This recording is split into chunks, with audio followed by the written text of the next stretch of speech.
नमस्कार, मैं अशोक कुमार पांडे और स्वागत है आपका द क्रेडिबल न्यूज पर। हारिज एक अखबार है, पढ़ना चाहिए, महंगा अखबार है, उसकी मेंबरशिप लेनी होती है, लेकिन पढ़ना चाहिए। वो अखबार इजराइल का अखबार है। वो कहता है कि ट्रंप के पास इस वार को लेकर कोई स्ट्रेटजी नहीं है और ट्रंप इस वार को जीत ही नहीं सकता है। ये हारिज कह रहा है इजराइल का अखबार। और यहां नेतन्याहू का किस्सा अगर आप देखेंगे तो नेतन्याहू ट्रंप को लगातार बेवकूफ बना रहा है। ट्रंप ने एक 15 पॉइंट गजा प्लान बनाया, बड़ा शोर हुआ कि गजा में यह प्लान इंप्लीमेंट किया जाएगा। नेतन्याहू कह रहा है कि हम इस प्लान को मानते ही नहीं है। और खबर यह बता रही है, न्यूयॉर्क टाइम्स की खबर यह बता रही है कि इस प्लान को बनाए जाने के बाद इजराइल ने वहां पर लगातार बमबारी बढ़ा दी है। वहां पर लोगों की हत्याएं और ज्यादा हो रही हैं। जो तस्वीर आप सामने देख रहे हैं, इसमें जितने आपको फलस्तीन के झंडे दिखाई दे रहे हैं, उनके नीचे फलस्तीन के शहीद हैं जो इजरायली बमबारी में मारे गए हैं। तैयार हो गया हमास की, ठीक है हम हथियार डाल देंगे। बाकी जो वहां ग्रुप्स थे वो भी तैयार हो गए हथियार डालने के लिए, लेकिन नेतन्याहू इस जिद पर है कि पहले हथियार डाला जाए फिर हम आर्मी को पीछे हटाएंगे। जबकि तय ये हुआ था कि पहले इनकी आर्मी हटेगी और उसके बाद हथियार छोड़ा जाएगा।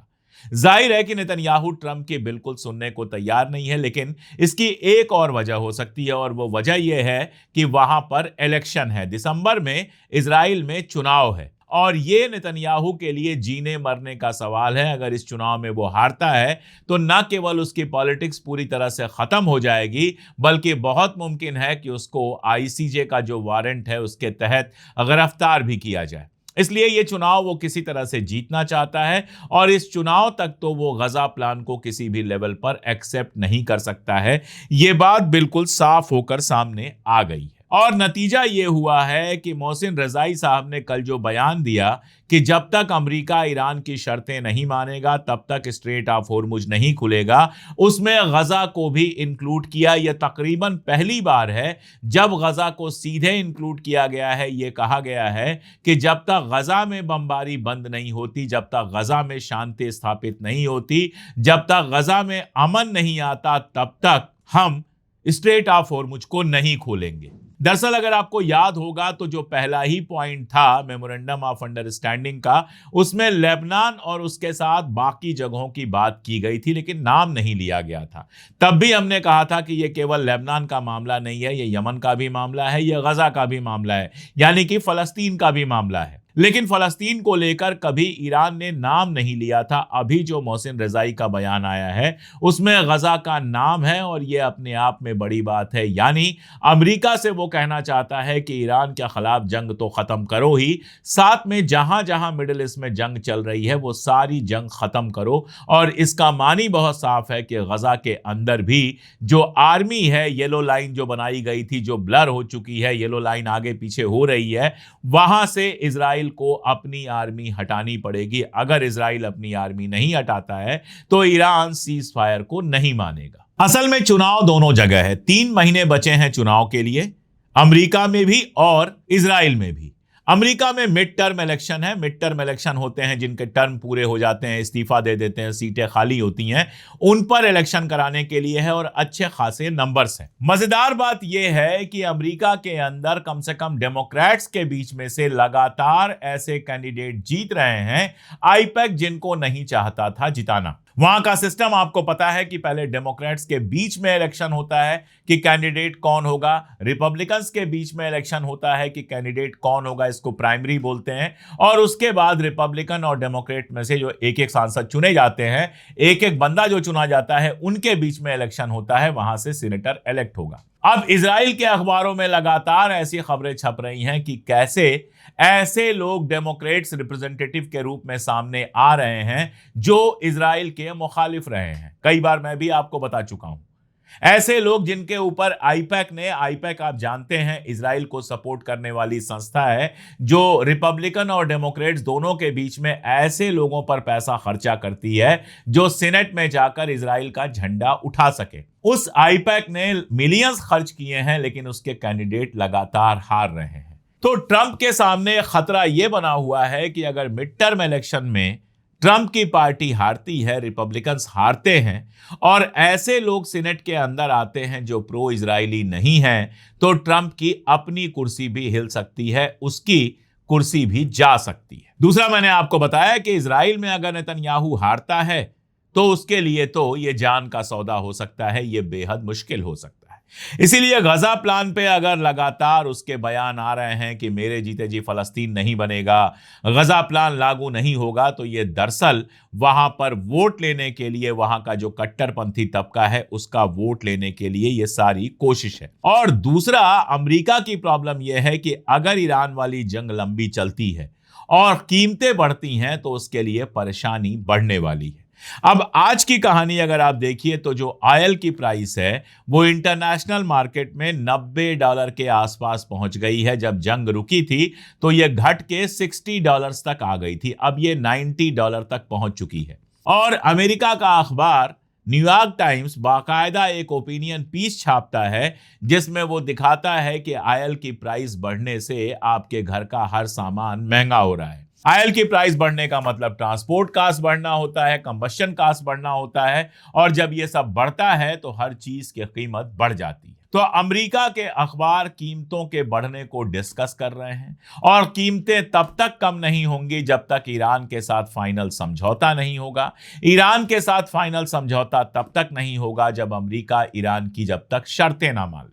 तो ऐसे हाल में अगर जंग खिंचती है तो जाहिर है कि न केवल ऑयल और गैस की कीमतें बढ़ती जाएंगी बल्कि घरेलू सामानों के दाम भी लगातार बढ़ेंगे। और ट्रंप जो ये वादा करके आया था कि चीजें सस्ती होंगी, उसके ऊपर प्रेशर लगातार बढ़ेगा, रिपब्लिकन्स के हारने का खतरा बनेगा और ये ट्रंप की कुर्सी जाने का सबब हो सकता है।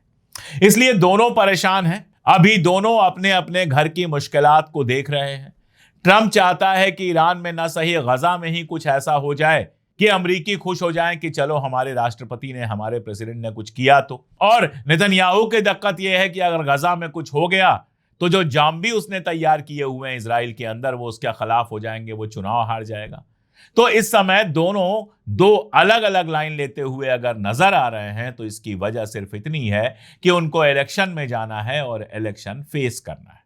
देखिए, कल भी मैंने कहा था कि अभी तो जो हालात बन रहे हैं वो हालात ऐसे बन रहे हैं कि ईरान में जंग कभी भी शुरू हो सकती है, कभी भी ब्लिस्करिंग हो सकती है, कभी भी अमेरिका और इजराइल मिलकर उसके ऊपर हमला कर सकते हैं।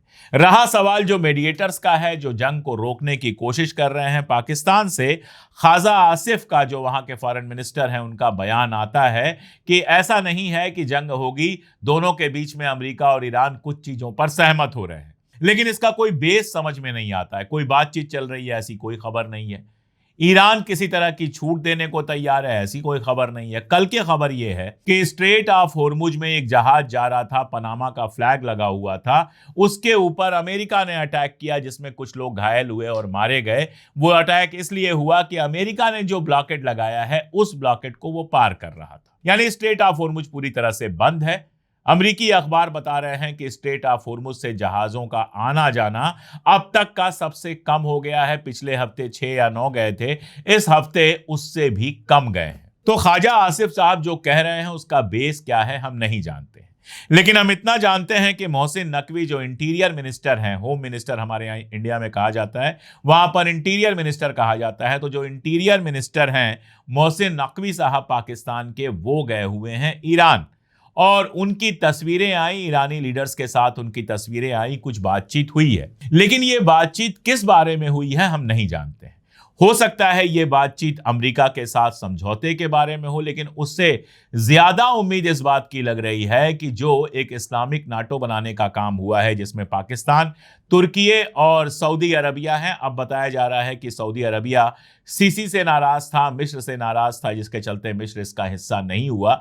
अब क्यों नाराज था उसकी वजह बहुत साफ है। सीसी के रिश्ते यूएई के साथ बहुत अच्छे हैं, तो इस समय जिसके रिश्ते यूएई के साथ अच्छे हैं उनसे सऊदी अरबिया नाराज है और कुछ हिस्टोरिकल बातें भी हैं, कभी अलग से बात कर लेंगे। तो ये भी हो सकता है कि ये जो इस्लामिक नाटो बना है उस पर पाकिस्तान सफाई देने गया हो ईरान को कि आपके खिलाफ हम नहीं हैं, आपको चिंता करने की जरूरत नहीं है। वैसे ये जो नाटो बना है, नाटो क्या कहना है इसको, 3 देशों का जो ये संगठन बना है, ये अभी फिलहाल एक्टिव नजर नहीं आता क्योंकि हूथी लगातार अटैक कर रहा है। हूथी ने कल जो अटैक किया है वो यमन की जो आर्मी है या यमन की जो सरकार है, जिसको सऊदी अरबिया चलाता है, जिसको सऊदी अरबिया सपोर्ट करता है और पूरी दुनिया जिसको मान्यता देती है, उसके 4 लोगों के मारे जाने की खबर है। बड़ा हमला हुआ था और इसके साथ साथ बाब अल मंदेब में एक कमर्शियल जहाज पर मिसाइल हमला हुआ था जिसमें कम से कम 6 लोग मारे गए हैं। तो हूथी लगातार हमले कर रहा है, निशाने पर सऊदी अरबिया और सऊदी अरबिया सपोर्टेड यमन सरकार है। लेकिन फिलहाल तुर्की या पाकिस्तान सऊदी अरबिया की किसी तरह की मदद कर रहे हों, ये देखने में नहीं आया है। तो मैं बार बार इस बात को कह रहा हूं कि ये 3 लोगों का जो ऑर्गेनाइजेशन है, 3 कंट्रीज का, ये आगे कैसे काम करेगा, ये देखने वाली बात होगी। लेकिन अभी मैं ये कह रहा था कि हो सकता है मोहसिन नकवी उस पर बात करने गए हों ईरान से कि ये 3 देशों का जो साझा संगठन बना है वो ईरान के खिलाफ नहीं है, वो इजराइल के खिलाफ है, हिंदुस्तान के खिलाफ है या किसी और के खिलाफ हो सकता है। उस पर बात करने, उस पर सफाई देने गए हों। लेकिन यह भी हो सकता है कि अमेरिका का कोई मैसेज पहुंचाने गए हों। क्या है, कैसे है, ये तो थोड़े दिन बाद ही पता चलेगा।